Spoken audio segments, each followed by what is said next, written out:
요나 1장 17절 말씀, 여호와께서 이미 큰 물고기를 예비하사 요나를 삼키게 하셨으므로 요나가 밤낮 3일을 물고기 뱃속에 있으니라. 이 요나서가 기록된 배경은 요나를 향한 하나님의 뜻이 계셨어요. 그런데 하나님의 뜻이 계셨는데 요나가 그 뜻에 순종하지 못함으로 인해서 어떤 어려움을 당하고, 그리고 요나를 향한 하나님의 뜻이 어떻게 펼쳐져 가는지를 말씀을 하고 있어요. 자, 이 요나의 이야기를 왜 하고 있는가? 2025년 우리가 살아가는 삶도 매 마찬가지를 이야기하려고 하는 거예요. 그래서 요나가 살아간 삶이 우리의 삶이 되어서 반면 교사와 같은 삶이 되어서 오늘을 실패하지 말고 실수하지 말고 그 모든 그 어떤 부족한 부분을 최소화해서 하나님의 뜻을 이루라는데 이 요나스의 모습이 있는 거예요. 자, 그 중에서 요나를 향한 하나님의 뜻이 무엇인가 하면 하나님의 뜻은 분명한데 그 분명한 하나님의 뜻은 복음을 전하라는 데 있었습니다. 그래서 이 복음을 전하라고 누구를 부르셨는가 하면 요나를 부르셨어요. 요나서 1장 1절과 2절 한번 읽어볼까요? 읽습니다. 여호와의 말씀이 아미떼 아들 요나에게 임하니라. 이르시되 너는 일어나 저 큰 성읍 니느웨로 가서 그것을 향하여 외치라. 그 악독이 내 앞에 상달되었느니라 하시니라. 자, 지금 요나에게 복음을 전하라고 할 때 그 대상은 큰 성읍, 그러니까 아수르의 수도인 니느웨로 가서 뭘 전할 것인가? 복음을 전하는데 오늘 본문의 말씀은 너의 죄가 하나님 앞에 상달되었다라는 거예요. 하나님 앞에 이미 올라가졌다라는 거예요. 그래서 하나님의 심판이 이제 대기하고 있다를 전하라는 겁니다. 복음은 그런 거예요. 복음은 반대편으로 이야기를 할게요. 복음은요, 지옥을 이야기하는 거예요. 복음은 심판을 이야기하는 거예요. 그런데 심판을 이야기하려고 하는 것이 아니라 그것을 통해서 뭐요? 천국을 드러내려고 하는 거예요. 사람들이 여기에 헷갈리기 시작합니다. 하나님이 왜 자꾸 지옥을 거론하느냐? 아니, 지옥을 거론해야 천국이 드러나니까 그래요. 우리가 잘 드는 칼이 있어요. 이 칼을 가지고 요리를 할 수 있습니다. 그런데 그 요리를 할 때 뭐라고 이야기를 하죠? 자칫 잘못하면 베일 수 있다를 알려주는 것 아니겠어요? 베이라고 칼을 준 게 아닙니다. 불도 마찬가지입니다. 불은 어마어마하게 유익된 삶을 우리에게 가져다 줍니다. 그런데 그 불을 잘못 활용하면 어떻게 되죠? 산불, 화마가 되어서 우리를 집어삼켜요. 그러니까 이 불을 어떻게 활용하여서 제대로 쓰라라는 이야기를 하는 거죠. 마찬가지입니다. 여러분 한번 생각을 해보세요. 인류가 이렇게 잘생기고 이렇게 정교하고 기묘하게 지어진 인류가 100년을 살기에는 너무 아까워요. 그런데요, 그 100년이라는 삶 가운데서조차 우리는 행복한 삶을 추구하지 못합니다. 왜 그렇습니까? 그 행복을 추구하지 못하는 그 내면을 들춰보면 우리 안에 있는 죄, 악이 많은 거예요. 남을 향하여 축복하지만 남을 향하여 축복하는 그것이 진짜 축복에서 그 사람이 잘 되면 우리 눈에 피눈물이 흐르잖아요. 그게 우리 속마음이거든요. 그런데 그렇게 되면 그 삶을, 그 죄된 삶을 살게 되면 어떻다고요? 심판이 하나님 앞에 있는 거예요. 하나님이 참고 또 참고 하다가 하나님의 딱 때가 되면, 하나님의 저울에 달렸을 때 그 추가 딱 그 선을 가리키면 심판이 임해요. 참고 한없이 오래 참지만 그 참는 범위가 딱 벗어나면, 한계점이 이르면 심판이 있다고요. 그런데 그 심판이 있기 전 하나님은 또 뭘 하는가? 경고의 소리, 복음의 소리를 전합니다. 좋은 소식을 전한다고요. 회개의 길, 살 수 있는 길을 알려주신다고요. 요나는 그 일을 감당합니다. 그래서 악독이 이 성에 가득하였다를 알리라는 거예요. 그리고 그 악독이 하나님께 상달되었다를 알리라는 거예요. 자, 그런데 문제 하나가 있습니다. 그 복음을 전하는데 그 니느웨는 어떤 곳이죠? 이 요나에게 있어서는 원수의 나라, 특별히 원수의 나라 중에 수도란 말이에요. 그렇잖아요. 그래서 우리가 아는 것처럼 북이스라엘이 722년에 아수르, 이 니느웨에 의해서 멸망을 당하잖아요. 그런 상태에 있기 때문에 요나에게 있어서 이 니느웨는 망하여야만 되는 도시라고요. 나라라고요. 그런데 그곳에 하나님이 지금 악독이 하나님께 상달되었다를 전하면 하나님이 뜻을 돌이킬 걸 안단 말이에요. 아니까 이 요나는 어디로 도망을 갑니까? 우리가 잘 아는 것처럼 배를 타고 저 먼 곳으로 도망을 가는 거예요. 결국 이 요나에게 하나님은 어디에서 이 복음을 전하라고 하는가 하면 요나의 마음과는 다르지만 하나님이 위하시는 곳, 하나님이 마음을 두고 있는 곳에 이 복음을 전하라는 거예요. 인간적인 측면에서는 저 니느웨가 아수르가 망하여야 되는 곳이지만 하나님의 입장에서는 저 니느웨도 구원의 대상이라는 거예요. 여기에 우리의 혼란함이 있습니다. 복음을 어디에 전할 것인가? 우리는 나와 잘 관계되어 있는 사람에게 복음을 전하려고 합니다. 좋은 소식을 전하려고 합니다. 그런데 성경은 좋은 소식, 너무나도 귀한 것을 누구에게 주길 원하는가 하면 내 의지와는 상관없이 하나님이 위하시는 곳에 주길 원하세요. 그게 내게 예를 들어서 빵이 하나 큰 게 있다. 그 빵 하나를 복음과 같이 여겨서 내가 주고 싶은 사람에게 주는 것이 아니라 하나님이 위하시는 이에게 주길 원하신다라는 거예요. 그 말씀이 어디에 있는가? 요나 4장 11절에 있습니다. 시작. 하물며 이 큰 성읍 니느웨에는 좌우를 분별하지 못하는 자가 12만여 명이요 가축도 많이 있나니 내가 어찌 아끼지 아니하겠느냐 하시니라. 이 말씀은 요나서 4장 마지막 장이죠. 요나가 니느웨로 가서 하나님이 이렇게 말씀하셨다 전하니까 니느웨 백성들이 안 돌이켜야 되는데 돌이켜버리니까 하나님도 마음을 돌이켜서 심판하지 않는 거예요. 그래서 요나가 어떻게 합니까? 내 이럴 줄 알았다, 하나님이 이렇게 하실 줄 알았다, 삐져가지고 하나님 나 죽여주십시오 하고 있는데 너무 뭐합니까? 그 힘들어하고 있을 때 하나님께서 박덩쿨을 자라게 하셔서 요나에게 그늘을 제공합니다. 그러다가 하나님이 햇빛을 너무 강하게 하니까 이 박덩쿨이 뭐 됩니까? 말라 비틀어져 버리는 거예요. 비틀어지니까 또 원망을 하죠. 아이고 이게 왜 시들었을까 하면서 원망하니까 하나님께서 이 요나에게 너가 그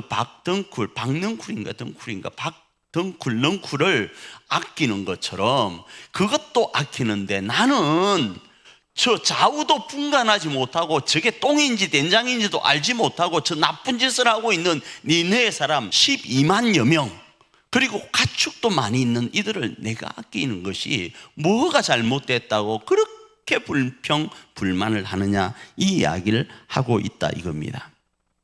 그러기에 우리가 전할 곳은 어디인가? 복음을 전할 곳은 우리가 원하는 곳이 아니라 하나님이 위하시는 곳에 복음을 전해야 됩니다.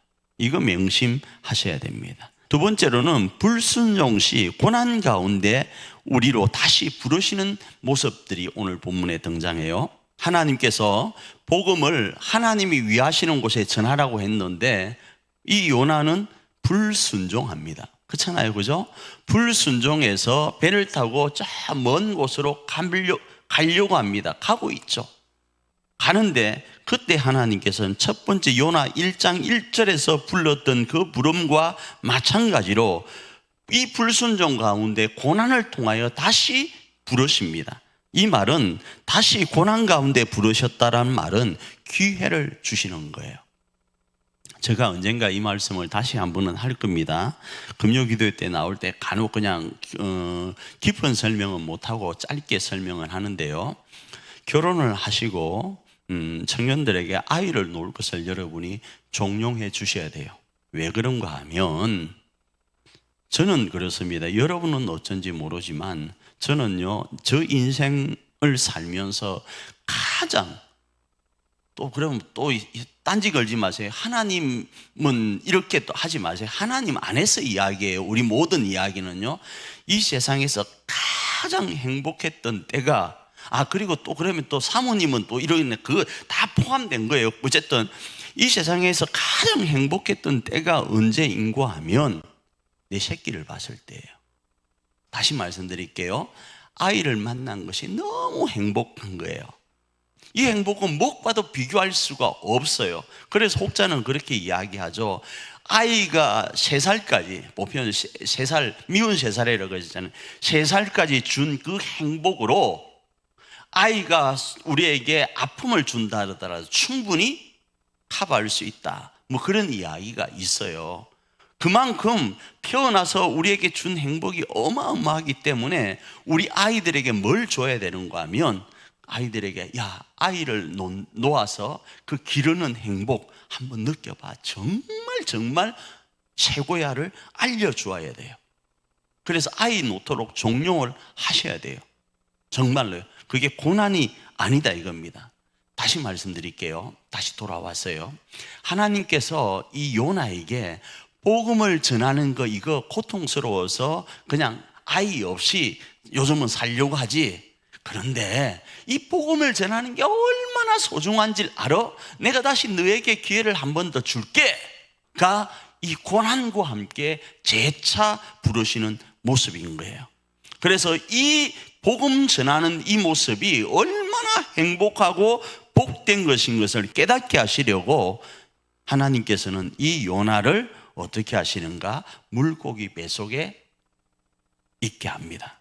요나 2장 2절입니다. 읽습니다. 시작. 이르되 내가 받는 고난으로 말미암아 여호와께 불러 아뢰었더니 주께서 내게 대답하셨고 내가 스올의 뱃속에서 부르짖었더니 주께서 내 음성을 들으셨나이다.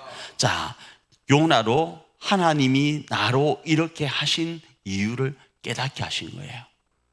그래서 요나는 그 뱃속에서 하나님을 향하여 부르짖으면서 하나님이 자신에게 주시는 이 기회를 다시 새롭게 정립합니다.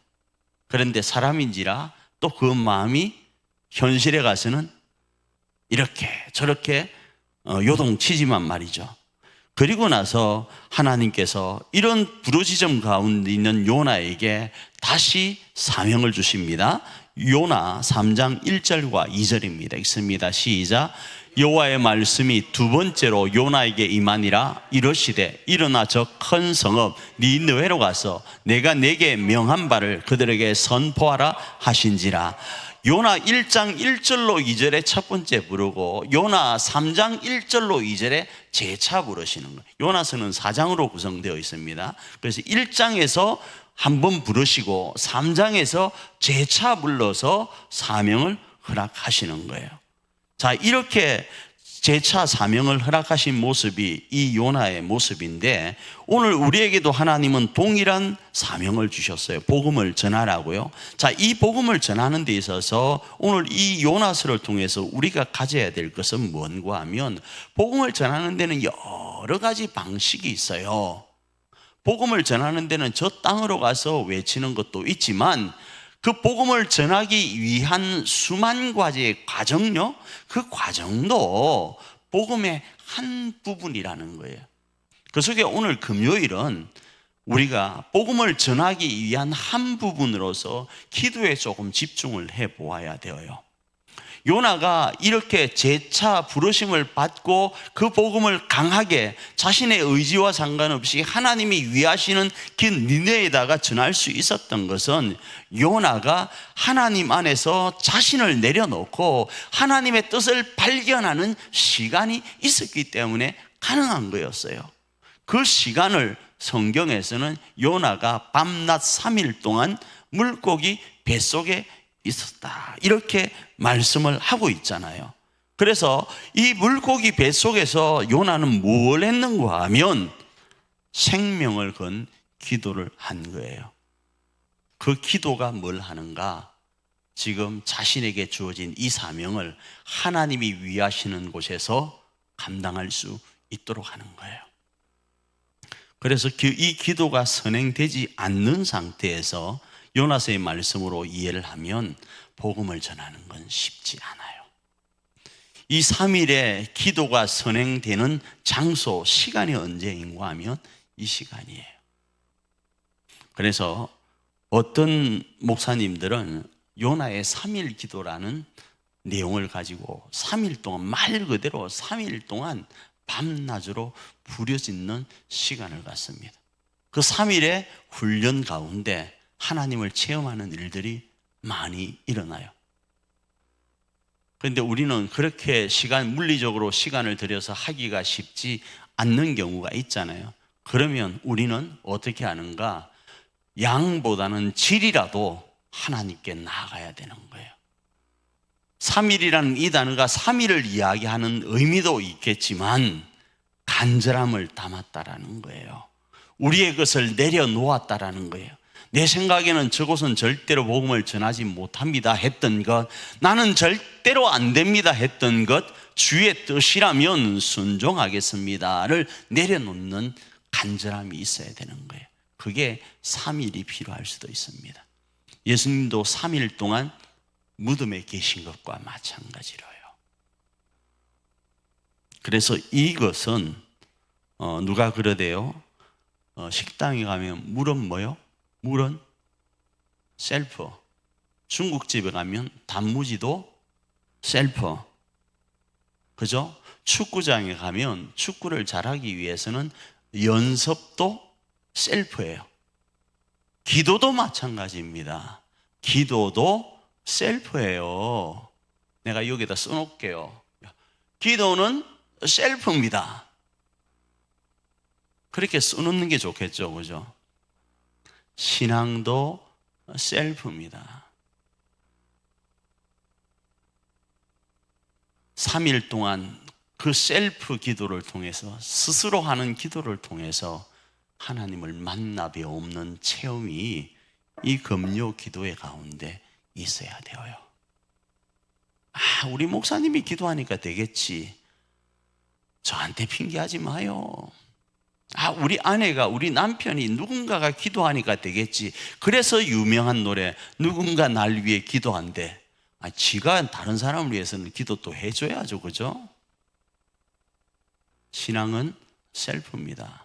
기도도 셀프입니다. 그 기도를 통해서 정말로 간절한 3일의 기도가 하나님께 상달될 때 하나님께서 우리에게 허락하신 사명은 감당되어지고 감당할 수 있게 되는 거예요. 그래서 우리 교회가 교회다움을 실천하여서 생명의 복음을 전하기 위해서 우리는 그 간절함을 담은 3일의 기도, 요나의 3일의 기도가 우리 가운데 있어야 됩니다.